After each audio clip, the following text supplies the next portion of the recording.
आज का अपना टॉपिक है भारत छोड़ो आंदोलन। भारत छोड़ो आंदोलन 1942 ईस्वी में हुआ था। भारत छोड़ो आंदोलन के प्रमुख नेताओं की बात करें तो सबसे प्रमुख नेता थे महात्मा गांधी जी, दूसरे थे जवाहरलाल नेहरू, एक थे सरदार वल्लभ भाई पटेल, एक थी अरुणा आसफ अली और एक थे मौलाना आज़ाद। ये मतलब सविनय अवज्ञा आंदोलन के प्रमुख नेता थे। पृष्ठभूमि और कारण क्या था, मतलब इसकी पृष्ठभूमि कैसी थी और इसका कारण क्या था। इसकी पृष्ठभूमि का जो था वो था क्रिप्स मिशन की विफलता। क्रिप्स मिशन जब असफल हुआ तो भारत छोड़ो आंदोलन करना पड़ा और कारण था द्वितीय विश्व युद्ध हो रहा था उस समय और द्वितीय विश्व युद्ध के कारण दबाव बन रहा था। इस कारण भारत छोड़ो आंदोलन हुआ। भारत छोड़ो आंदोलन की महत्वपूर्ण घटनाएं कौन सी थी?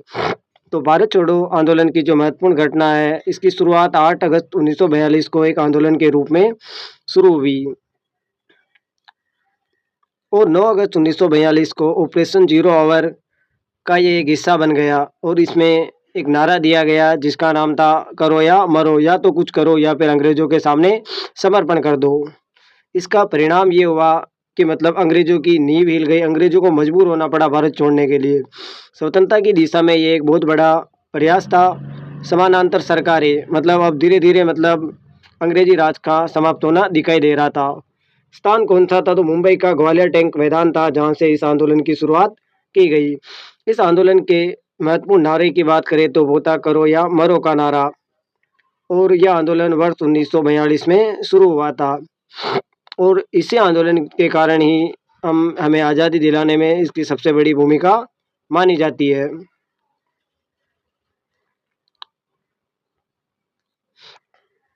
एक अगला दूसरा आंदोलन है सविनय अवज्ञा आंदोलन।